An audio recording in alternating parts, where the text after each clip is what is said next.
Hello friends, welcome to Charlie's Kitchen. എല്ലാവരും സുഖമായിരിക്കണമെന്ന് വിചാരിക്കണം. കുറേ നാളെ ഒരു വീഡിയോ അപ്ലോഡ് ചെയ്തിട്ട് അപ്പോൾ ഇന്ന് ചെയ്യാമെന്ന് വിചാരിച്ചു. ആൻഡ് ഇന്ന് വളരെ ഈസി ആയിട്ട് ഉണ്ടാക്കാൻ പറ്റിയ ഒരു സ്നാക്ക് ആയിട്ടാണ് വന്നിരിക്കുന്നത്. ഒരു 1 മിനിറ്റ് സ്നാക്ക് എന്ന് വേണമെങ്കിൽ പറയാം. കിഡ്സിനൊക്കെ കൊടുക്കാൻ പറ്റിയ ഒരു സ്നാക്കാണ് കേട്ടോ അത്. പഴം വാട്ടിയത് അല്ലെങ്കിൽ കായ് വാട്ടിയതെന്ന് പറയും. കണ്ണൂർ സ്റ്റൈലിലൊക്കെ കായ് വാട്ടിയതെന്ന് പറഞ്ഞാൽ ഇതിനെ പറയാം. അപ്പോൾ നമുക്കിത് എങ്ങനെയാണ് ഉണ്ടാക്കുന്നത് നോക്കാം. അപ്പം നമുക്ക് വേണ്ടത് നേന്ത്രപ്പഴമാണ്. നേന്ത്രപ്പഴം എന്ന് പറഞ്ഞാൽ നേന്ത്രപ്പഴമാണ് കേട്ടോ വേണ്ടത്. അത് ഞാൻ എല്ലാം റൗണ്ട് സൈസിലാണ് കട്ട് ചെയ്ത് വെച്ചിരിക്കുന്നത്. ഓക്കെ, അത്ര തിന്നാക്കണ്ട, ഒരു മീഡിയം സൈസിൽ കട്ട് ചെയ്ത് വെച്ചിട്ടുണ്ട്. അപ്പോൾ നമുക്കിത് എങ്ങനെയാണ് ഉണ്ടാക്കുന്നത്. പിന്നെ വേണ്ടത് നമുക്ക് നെയ്യാണ്, അത് കഴിഞ്ഞാൽ പഞ്ചസാര. ഇത്രയേ ഉള്ളൂ ഇതിനാവശ്യമായ ഇൻഗ്രീഡിയൻസ്. ഇനി നമുക്ക് ഇതെങ്ങനെയാണ് ഉണ്ടാക്കുന്നത് നോക്കാം. സ്റ്റാർട്ട് ചെയ്യാം അല്ലേ. പിന്നെ വീഡിയോ ഇഷ്ടമായാൽ തീർച്ചയായും ഷാലീസ് കിച്ചൻ സബ്സ്ക്രൈബ് ചെയ്യണം കേട്ടോ. എൻ്റെ അടുത്തുള്ള ബെല്ലൈക്കണും പ്രസ് ചെയ്യണം, എന്നാലേ നിങ്ങൾക്ക് പുതിയ നോട്ടിഫിക്കേഷൻ കിട്ടുകയുള്ളൂ. അപ്പോൾ നമുക്ക് സ്റ്റാർട്ട് ചെയ്യാമല്ലേ.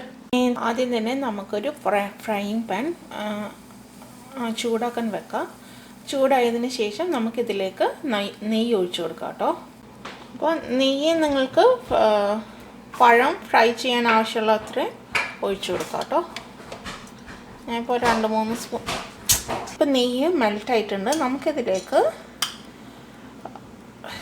നമ്മുടെ പഴം മുറിച്ചത് ഇട്ട് കൊടുക്കാം. അപ്പോൾ നല്ല സ്മെല്ലൊക്കെ വരുന്നുണ്ട്, നെയ്യ് ഇങ്ങനെ മെൽറ്റായതിൻ്റെ.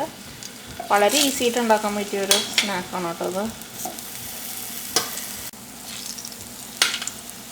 എല്ലാ പഴവും ഇതുപോലെ ഇട്ട് കൊടുക്കാം കേട്ടോ.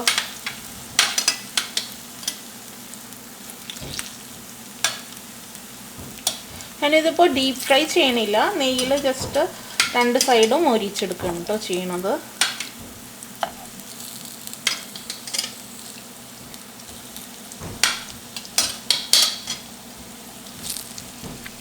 ഇനി ഇത് ഒരു സൈഡ് ബ്രൗൺ ആയിട്ടുണ്ടെങ്കിൽ നമുക്ക് തിരിച്ചിട്ടിട്ട് അടുത്ത സൈഡും ബ്രൗൺ ആക്കിയിട്ട് ഫ്രൈ ചെയ്തെടുക്കാം.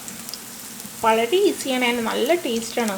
നെയ്യും പഴവും പഞ്ചസാരയും കൂട്ടിയിട്ടുള്ള ഒരു കോമ്പിനേഷൻ നല്ല ടേസ്റ്റിയാണ്. ചിലർക്ക് പിന്നെ നെയ്യ് ഇഷ്ടം ഉണ്ടാവില്ല.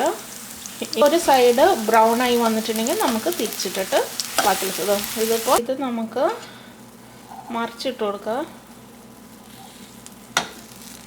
നമുക്ക് നല്ല കാരമലൈസ് ചെയ്ത കളറായിട്ട് വന്നിട്ടുണ്ട്.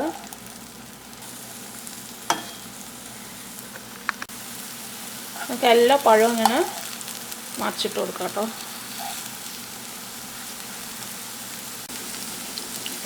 ഇപ്പം നല്ലൊരു സ്മെല്ലൊക്കെ വരുന്നുണ്ട് നെയ്യിൻ്റെ. പിന്നെ ഇത് അപ്പുറത്തെ സൈഡും നല്ല ഈസി ആയിട്ട് ഉണ്ടാക്കാൻ പറ്റിയ ഒരു ഡിഷാണത്. നിങ്ങളെല്ലാവരും അത് ട്രൈ ചെയ്യണം കേട്ടോ. അപ്പോൾ ഇത് 2 സൈഡും ഫ്രൈ ആയി വന്നിട്ടുണ്ട്. ഇനി നമുക്ക് സെർവിങ് പ്ലേറ്റിലേക്ക് മാറ്റിയിട്ട് പഞ്ചസാര വിതറി കൊടുക്കാം. ഓക്കെ, ഇതൊരു സെർവിങ് പ്ലേറ്റിലേക്ക് മാറ്റിയിട്ടുണ്ട്. ഇനി ഇതിൻ്റെ മുകളിലേക്ക് ഞാൻ ഒരു സൈഡിൽ ഷുഗർ ഇട്ടിട്ടുണ്ട് കേട്ടോ. പഞ്ചസാര ഇങ്ങനെ വിതറി കൊടുക്കുക. ചൂടുള്ളപ്പോൾ തന്നെ വിതറി കൊടുക്കാൻ നോക്കണേ, അപ്പോൾ എന്നാലേ പഞ്ചസാരക്ക് അതിൽ പിടിക്കത്തുള്ളൂ. അപ്പോൾ ഞാൻ ഒരു സൈഡിൽ ഓൾറെഡി ഇട്ടിട്ടുണ്ട്, അത് ഞാൻ വീഡിയോ എടുത്തിട്ടില്ല. അപ്പോൾ ഇതിങ്ങനെ ആക്കാം. പിന്നെ ഇതിൻ്റെ പ്രത്യേകത എന്താണെന്ന് വെച്ചാൽ കുക്കിംഗ് അറിയാത്ത ആളുകൾക്കും ഉണ്ടാക്കാൻ പറ്റിയൊരു സ്നാക്കാണത്. അപ്പോൾ എല്ലാവരും ഇത് ട്രൈ ചെയ്യണം. വളരെ ടേസ്റ്റിയുള്ള ഒരു സ്നാക്കാണ് കേട്ടോ ഇത്. അപ്പോൾ ഞാൻ അടുത്ത വീഡിയോ ഞാൻ വരുന്നത് വരെ thank you for watching Shali's kitchen. By.